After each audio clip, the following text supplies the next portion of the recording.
Hello and welcome to not collective, which I almost said because it's part of who I am.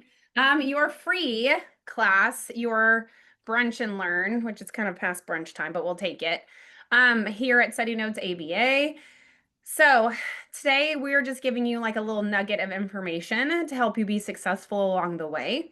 And so I picked this topic because I see it in tutoring. I see it when we talk about things in class and just making sure that you guys understand the difference. So what is the difference between modeling, imitation, and observational learning? Because they're all very similar. So we definitely have to pay attention to what are they talking about? What are we talking about? How do we identify it? So, per the usual, please don't steal our shit. Now, here I'm going to disclaimer to those of you who have been around us. You typically write notes with us, but I went ahead and pre-wrote the notes. So remember, you're going to get the recording. So if you don't want to write notes right now, you can just sit and listen, and then you can go back and write the notes for you. I don't want you to stress and be like, oh my God, Danielle, you already wrote these, and then I don't have time to write them down. I don't want you to panic. Okay. So we are going to talk about the difference between these three. So first of all, all three of these live in the imitation and modeling chapter, which is chapter. I feel like I don't know as many chapters in the back of the book as I do. I feel like you know all them. I don't know all of them. I wish I did. I know most of them. 21. Imitation modeling and observational learning is chapter 21. Also, if you haven't been in your book, you need to be in your book. Okay. So when we're talking about, I'm going to make this a little bigger because this is my handwriting.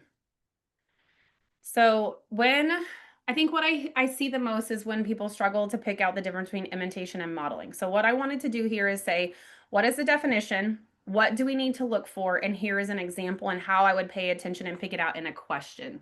So I kind of want to just break it down for you. So modeling is a teaching strategy in which one person demonstrates the skill. So a model or modeling is going to be the person that's demonstrating the skill. So what you're looking for, if they're asking you about who was modeling, you're focusing on the demonstration itself. So the teacher shows a student how to raise their hand. The teacher is the model, right? Because they're demonstrating how to raise their hand. So when you're thinking about model, because when you think about imitation, we do have those parts, right? Formal similarity, immediacy, a controlled relation, and a model. So a model lives within imitation. So we do have to be able to differentiate the two of when it is modeling and when is it imitation, who is the model and who is imitating. So then we have imitation. So imitation, the learner directly copies or mimics the demonstrated behavior. So now we're looking at the other part of what is occurring in this scenario. So what we're going to look for is it requires the learner to reproduce the exact behavior shown right after the model demonstrates it. Okay? So when you're thinking about imitation, now I'm looking for the reproduction of the original thing, right? So modeling is going to be the original thing. I want you to raise your hand. And then the imitation is the reproduction of the original thing. So when you're looking at the example, after the teacher raises their hand, the student raises their hand in the same way. So when you're looking at imitation, we're talking about those four parts, right? Formal similarity, immediacy, controlled relations, and a model. There is a model that lives within imitation, but the model, right, is the demonstration. It has the controlled relations. And the imitation is happening right after. It's the reproduction of the original thing that's being demonstrated. Okay? Does that make sense? Leah, you look like you're confused. No. I was listening. I was thinking it makes sense because in my head I was doing the acronym. But for anyone, like, I always think of like if I like was telling Danielle something and I was like, F Mick, right? Like this guy Mick, and I like put the finger up and then she copies and does it back, right? That's how you remember it. FMIC. F, these are the parts of imitation training. F, formal similarity, which Danielle had said. Then she said, there needs to be a model, right? There has to be someone to model whatever I'm copying. So if I said like F Mick, right, and I did the middle finger and Danielle did it back, I'm the model, right? and then so I said F, formal similarity, meaning they have the same form, middle finger to middle finger, and model. I'm the model for her copying, doing it. And then I is immediacy, right? She has to do it right after. Like if she went and gave me the finger 10 minutes later, it wouldn't be considered imitation training, right? Because of the last letter, the C in Mick, right? C is a controlled relation. So me being the model and giving this middle finger, Danielle, what did I say? Danielle copies immediately, right? And so that's the imitation training. I was like thinking of the acronym in my head. That's why I was staring weird. I got distracted for the sheer fact that you look like Kay right now. Toby? Yes. So same thing is happening. Okay. So when you're thinking about this and you're looking controlled relation, that means that the model itself is the SD, like telling the other person's behavior what to do. So if you're thinking about, right, when you're looking at a question, you have to pay attention, because I hear this a lot in tutoring of like, well, it's so hard for me to pick out who's doing what. So you can remember, right? It's always a chain of events. First, it was the teacher who demonstrated, then it was the learner who reproduced the original behavior. All right, now let's talk about observational learning. So observational learning is a broader process in which a learner acquires new behaviors, skills, or knowledge by watching others, not by copying them in the moment. Okay? So when you're thinking about observational learning, it's not happening immediately right after that person watches someone do something else. Look for notice the consequences or applying what the observed later in different contexts, right? So with observational learning, I can watch a situation unfold and then I can decide, I should do that. I should not do that.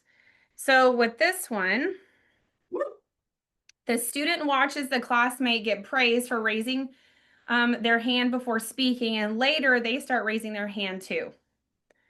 So they didn't initially get reinforcement, right? They didn't raise their hand. They watched. So Danielle watched Liat raise her hand. Liat got called on. She got the answer right. Teacher gave her a sticker, whatever.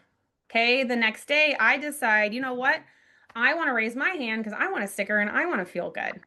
So when you're thinking about observational learning, that person is watching something in their environment, but they're not immediately doing it after. They're using it later, right? Like if you were, like the one we talk about in classes when you're walking down the street, right? And let's say there's a puddle and somebody steps in the puddle and you see it further away. You're like, oh, well, I definitely don't need to walk over there. And you decide to cross the street because you don't want to get your socks wet. So that's what you're thinking about with observational learning. It's broader. The person is acquiring new behaviors or skills or knowledge by watching others, not copying in the moment, right? Modeling is going to be, right, you have a demonstration, then you have the reproduction of the skill. Every time my doors close, it's like chaos erupts in my house. Every time. So that's what you're thinking about observational learning. So if you're looking at it in a question, right, is the person experiencing or in a situation where they notice the consequence and then they apply it later, right? Not right away. Maybe the next day, maybe a week from now, maybe 2 hours from now, maybe 30 minutes from now, but it's not immediate in that 0 to 3 seconds like imitation would be.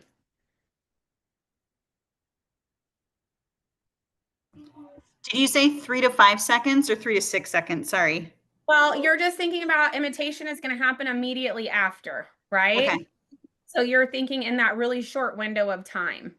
I mean, it's just obviously going to depend on your learner, but like it's immediate versus observational learning could be minutes from now, could be, I'm trying to think about my own personal children, right? But like, let's say that you, well, I could use Lily. So like, let's say that Lily said something really unkind out loud. And I was like, Lily, don't do that. You know what? You've lost your access to your phone. So then Tate doesn't necessarily have to say that word, but he's like, I don't want to lose my phone. So I'm not going to say that, or I'm going to I'm leaving mom alone because I'm not trying to lose my phone because her and Lily got into it. So like in that situation, he has learned something that he's going to apply later. Oh, wow. Danielle, you just taught me something. I love And that. by the way, and for everyone else, I just need to say this to Danielle in case she's nervous. I'm writing something completely different. I'm not working on this in case you thought I'm taking notes on you. I imagine you being like, what is she writing? I did ask myself that, but then No, I like am working on something totally different. But something that I always remember with imitation is that the ultimate goal for our learners is to have generalized imitation, right?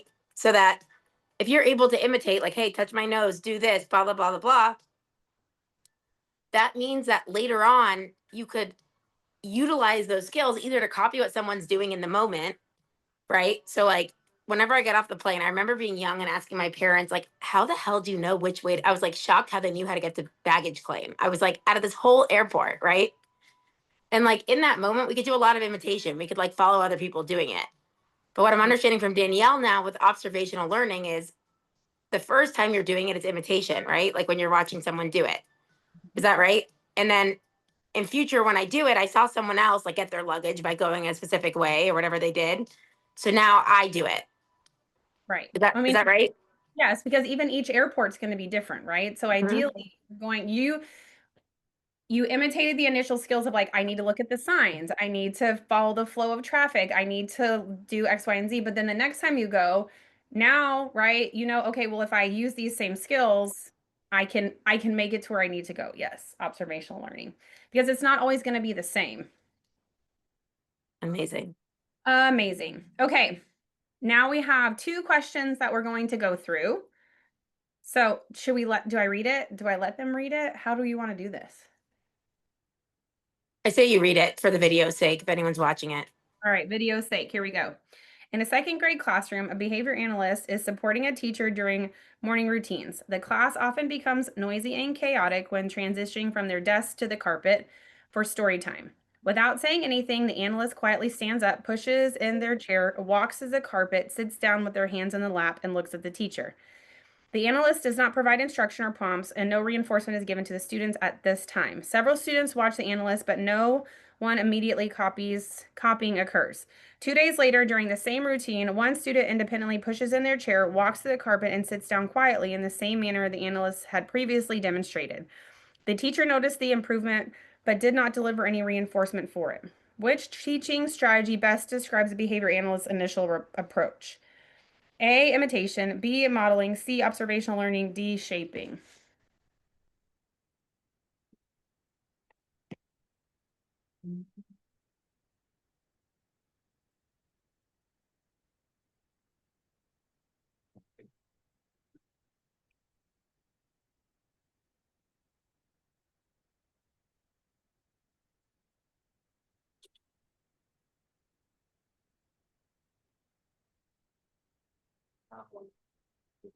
I'm going to give it just a second.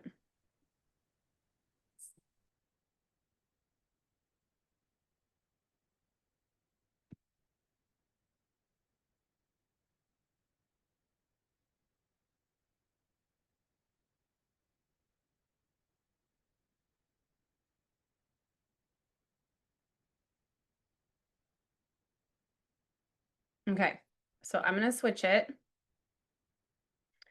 The answer here is going to be modeling because we're looking at the behavior analyst, not the kids. Right? The kids would be doing the observational learning, but here it's asking you what is the behavior analyst's initial approach. The behavior analyst is initially modeling the skill. So the analyst deliberately demonstrates the desired behavior for the students to observe. Modeling involves showing the correct behavior in context with the intention of the learner to see an example they can eventually perform. Even though the students didn't copy immediately, the analyst's instructional strategy had been demonstrated through modeling, right? So again, this is important to know who are they asking about? Who am I looking at? So it's not imitation because imitation requires an immediate duplication of the model behavior after it's shown. In this scenario, no student immediately copied the analyst's action. The copying occurred 2 days later, which makes this delayed learning not imitation. Observational learning describes a student's process of acquiring the skill by watching others and later using the information. While this term accurately describes what the students did, the question asks about the strategy the analyst used, which is demonstrating modeling. And shaping is incorrect because shaping involves reinforcing successive approximations towards the target behavior. In this case, there are no reinforcement applied to gradual steps. The behavior change happened after exposure to a demonstration, not through reinforcement of approximations. All right. Mrs. Johnson, a first grade teacher, is working on improving classroom participation. During a math lesson, Carlos raises his hands, waits to be called on, answers the question correctly, and receives specific praise. Great job raising your hand and waiting, Carlos. Several students, including Maya, are watching. The next day during science, Maya, who usually blurts out answers, raises her hand and waits quietly, and answers when called on. No one directly taught Maya this skill, but she was not prompted to copy Carlos in the moment. What concept best explains how Maya learned this behavior? A, imitation, B, modeling, C, observational learning, D, shaping.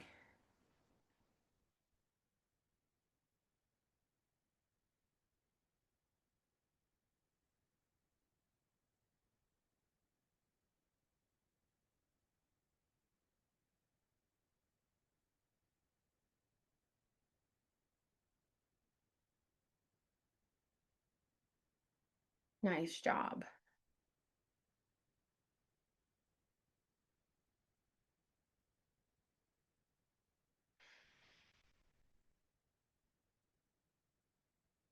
All right. The answer here is going to be observational learning. So you guys are correct.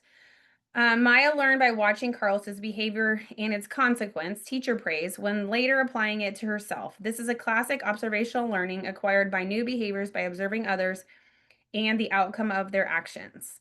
Why are the other ones incorrect? It's not imitation because Maya did not immediately copy Carlos right after he did. It's not modeling. This describes Carlos showing the behavior, not Maya learning the process. The question asks about Maya. And it's not shaping because no reinforcement or of successive approximations occurred. Maya's behavior emerged as a result of seeing other students' behaviors. And this makes me think of like observational learning, makes me think of when I have the conversation at work and I'm like, this friend needs to be in this type of class so they have peer models. So they can immediately do it after, or they're observing those friends doing the appropriate social skills and they're learning by watching them. So is what I'm thinking about when I'm using it at work. Okay, that was the end of our free class, and I greatly appreciate you being here. So you can always find us. Our collectives are live or recorded. We would prefer if you come to the live one. It's much more fun, personally, my personal opinion. You have your drop-in class or pre-recorded classes of collective. You absolutely have tutoring. It's the best. You have mock exams. You have the SNABA app and app group. App group is super duper fun as well. So if you want more of us, you can always get us. We're just a hoe for attention. We love it. We love making you guys stuff.